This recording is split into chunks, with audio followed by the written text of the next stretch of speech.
Bom dia, tudo bom?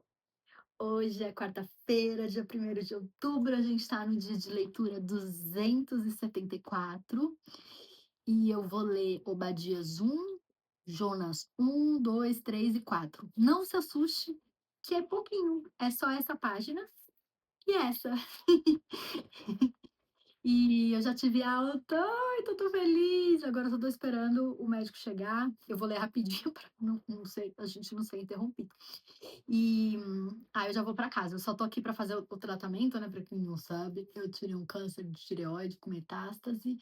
E aí eu fiz a iodoterapia. Eu internei ontem, eu saio hoje. Amanhã eu tenho que voltar no hospital para fazer o exame do PET scan, do câncer do corpo inteiro. E aí, fim! Vamos que vamos. Então, pega a sua biblinha, leitura NVI, Obadias. O julgamento de Edom. Visão de Obadias. Assim diz o soberano Senhor a respeito de Edom. Nós ouvimos uma mensagem do Senhor. Um mensageiro foi enviado às nações para dizer: levantem-se, vamos atacar Edom. Veja, eu tornarei você pequeno entre as nações. Será completamente desprezado. A arrogância do seu coração o tem enganado. Você que vive nas cavidades das rochas e constrói sua morada no alto dos montes. Você que diz a si mesmo: quem pode me derrubar? Ainda que você suba tão alto como a águia e faça o seu ninho entre as estrelas, dali eu o derrubarei, declara o Senhor. Se ladrões o atacassem, saqueadores no meio da noite, como você está destruído? Não roubariam apenas quanto achassem suficiente?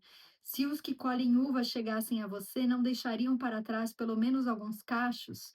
Entretanto, como Esaú foi saqueado, como foram pilhados os seus tesouros ocultos? Empurram você para as fronteiras, todos os seus aliados enganam você e o sobrepujarão. Os seus melhores amigos, aqueles que comem com você, lhe armam ciladas, e Esaú não percebe nada. Naquele dia, declara o Senhor, destruirei os sábios de Edom e os mestres dos montes de Esaú. Então os seus guerreiros, ó Temã, ficarão apavorados e serão eliminados todos os homens dos montes de Esaú. Por causa da violenta matança que você fez contra o seu irmão Jacó, você será coberto de vergonha e eliminado para sempre. No dia em que você ficou por perto, quando estrangeiros roubaram os bens dele, e estranhos entraram por suas portas e lançaram sorte sobre Jerusalém, você fez exatamente como eles. Você não devia ter olhado com satisfação o dia da desgraça de seu irmão, nem ter se alegrado com a destruição do povo de Judá. Não devia ter falado com arrogância no dia da sua aflição. Não devia ter entrado pelas portas do meu povo no dia da sua calamidade. Nem devia ter ficado alegre com o sofrimento dele no dia da sua ruína, nem ter roubado a riqueza dele no dia da sua desgraça. Não devia ter esperado nas encruzilhadas para matar os que conseguiram escapar, nem ter entregado sobreviventes no dia da sua aflição, pois o dia do Senhor está próximo para todas as nações. Como você fez, assim lhe será feito. A maldade que você praticou recairá sobre você.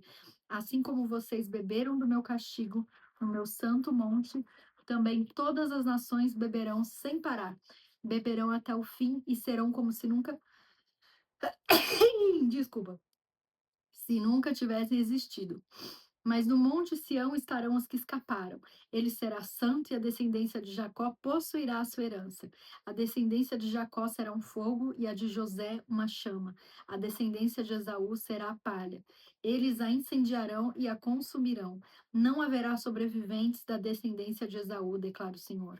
Os do Neguebe se apossarão dos montes de Esaú e os da Cefelá ocuparão a terra dos filisteus. Eles tomarão posse dos campos de Efraim e de Samaria, e Benjamim se apossará de Gileade. Os israelitas exilados se apossarão do território dos cananeus até Sarepta. Os exilados de Jerusalém que estão em Sefarade ocuparão as cidades do Negueb. Os vencedores subirão ao Monte Sião para governar a montanha de Esaú, e o reino será do Senhor. Agora Jonas. Entramos no outro livro. Começamos, já acabamos e agora é outro livro. Jonas. Daqui a pouco a gente vai estar no Novo Testamento. Jonas 1. Chamado e fuga de Jonas. A palavra do Senhor veio a Jonas, filho de Amitai, com esta ordem: vá depressa à grande cidade de Nínive e pregue contra ela, porque a sua maldade subiu até a minha presença.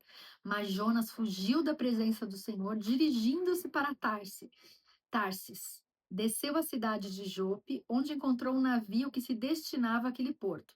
Depois de pagar a passagem, embarcou para Tarsis para fugir do Senhor. O Senhor, porém, fez soprar um forte vento sobre o mar e caiu uma tempestade tão violenta que o barco ameaçava arrebentar-se. Todos os marinheiros ficaram com medo e cada um clamava ao seu próprio Deus. E atiraram as cargas ao mar para tornar o navio mais leve. Enquanto isso, Jonas, que tinha descido ao porão e se deitara, dormia profundamente. O capitão dirigiu-se a ele e disse: Como você pode ficar aí dormindo? Levante-se, clame ao seu Deus. Talvez ele tenha piedade de nós e não morramos. Então os marinheiros combinaram entre si: Vamos lançar sortes para descobrir quem é o responsável por essa desgraça que se abateu sobre nós. Lançaram sortes e a sorte caiu sobre Jonas. Por isso lhe perguntaram: Diga-nos, quem é o responsável por esta calamidade? Qual é a sua profissão? De onde você vem? Qual é a sua terra? A que povo você pertence? Ele respondeu: Eu sou hebreu, adorador do Senhor, o Deus dos céus, que fez o mar e a terra. Então os homens ficaram apavorados e perguntaram: O que foi que você fez? Pois sabiam que Jonas estava fugindo do Senhor, porque ele já lhes tinha dito. Visto que o mar estava cada vez mais agitado, eles lhe perguntaram: O que devemos fazer com você para que o mar se acalme? Respondeu ele: Pegue-me e joguem-me ao mar, e ele se acalmará. Pois eu sei que é por minha causa que esta violenta tempestade caiu sobre vocês. Ao invés disso, os homens se esforçaram ao máximo para remar de volta à terra. Mas não conseguiram porque o mar tinha ficado ainda mais violento. Eles clamaram ao Senhor: Senhor, nós suplicamos, não nos deixes morrer por tirarmos a vida deste homem. Não caia sobre nós a culpa de matar um inocente, porque tu, ó Senhor, fizeste o que desejavas. Em seguida, pegaram Jonas e o lançaram ao mar enfurecido, e este se aquietou. Tomados de grande temor ao Senhor, os homens lhe ofereceram um sacrifício e se comprometeram por meio de votos. O Senhor fez com que um grande peixe engolisse Jonas, e ele ficou dentro do peixe 3 dias e 3 noites. Agora, Jonas 2. A oração de Jonas. Dentro do peixe, Jonas orou ao Senhor, o seu Deus, e disse: Em meu desespero, clamei ao Senhor e ele me respondeu. Do ventre da morte gritei por socorro e ouviste o meu clamor. Jogaste-me nas profundezas no coração dos mares, correntezas formavam um turbilhão ao meu redor, todas as tuas ondas e vagas passaram sobre mim. Eu disse: Fui expulso da tua presença. Contudo, olharei de novo para o teu santo templo. As águas agitadas me envolveram, o abismo me cercou, as algas marinhas se enrolaram em minha cabeça. Afundei até chegar aos fundamentos dos montes, a terra embaixo, cujas trancas me aprisionaram para sempre. Mas tu trouxeste a minha vida de volta da sepultura. Ó Senhor meu Deus, quando a minha vida já se apagava, eu me lembrei de ti, Senhor, e a minha oração subiu a ti ao teu santo templo. Aqueles que acreditam em ídolos inúteis desprezam a misericórdia, mas eu, com um cântico de gratidão, oferecerei sacrifício a ti. Ai, que lindo! O que eu prometi cumprirei totalmente. A salvação vem do Senhor. E o Senhor deu ordens ao peixe e ele vomitou Jonas em terra firme. Ai, muito lindo, né? Isso acontece com a gente também. Agora, Jonas 3, o arrependimento de Nínive, que é a cidade que Deus mandou ele ir, né? A palavra do Senhor veio a Jonas pela segunda vez com esta ordem: Vá à grande cidade de Nínive e pregue contra ela a mensagem que eu lhe darei. Jonas obedeceu a palavra do Senhor e foi para Nínive. Era uma cidade muito grande, sendo necessários 3 dias para percorrê-la.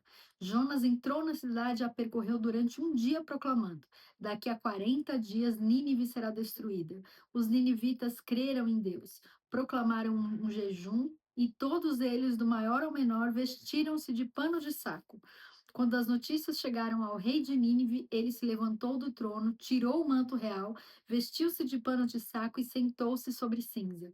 Então fez uma proclamação em Nínive. Por decreto do rei e de seus nobres, não é permitido a nenhum homem ou animal, bois ou ovelhas, provar coisa alguma. Não comam nem bebam. Cubram-se de pano de saco, homens e animais, e todos clamem a Deus com todas as suas forças. Deixem os maus caminhos e a violência. Talvez Deus se arrependa e abandone a sua ira e não sejamos destruídos. Tendo em vista o que eles fizeram e como abandonaram os seus maus caminhos, Deus se arrependeu e não os destruiu como tinha ameaçado. Agora, Jonas 4. Jonas, porém, ficou profundamente descontente com isso e enfureceu-se. Ele orou ao Senhor: Senhor, não foi isso que eu disse quando ainda estava em casa? Foi por isso que me apressei em fugir para Tarsis. Eu sabia que tu és Deus misericordioso e compassivo, muito paciente, cheio de amor e que prometes castigar, mas depois te arrependes. Ora, Senhor, tire a minha vida, eu imploro, porque para mim é melhor morrer do que viver. O Senhor lhe respondeu: Você tem alguma razão para essa fúria? Jonas saiu e sentou-se num lugar a leste da cidade. Ali construiu para si um abrigo, sentou-se à sua sombra e esperou para ver o que aconteceria com a cidade. Então o Senhor Deus fez crescer uma planta sobre Jonas, para dar sombra à sua cabeça e livrá-lo do calor, o que deu grande alegria a Jonas. Mas na madrugada do dia seguinte, Deus mandou uma lagarta atacar a planta e ela secou-se. Ao nascer do sol, Deus trouxe um vento oriental muito quente e o sol bateu na cabeça de Jonas ao ponto de ele quase desmaiar. Com isso, ele desejou morrer e disse: Para mim seria melhor morrer do que viver. Mas Deus disse a Jonas: Você tem alguma razão para estar tão furioso por causa da planta? Respondeu ele: Sim, tenho. Estou furioso ao ponto de querer morrer. Mas o Senhor lhe disse: Você tem pena dessa planta, embora não a tenha podado, nem a tenha feito crescer. Ela nasceu numa noite morreu. Contudo, Nínive tem mais de 120 mil pessoas que não sabem nem distinguir a mão direita da esquerda, além de muitos rebanhos. Não deveria eu ter pena desta grande cidade? Que lindo, né? Então é isso, olha que maravilha. Ninguém entrou, ninguém ligou. Conseguimos concluir a nossa leiturinha. Amanhã eu estarei em casa, mas eu já vou ter vindo para cá, feito esse exame, aí eu volto e leio.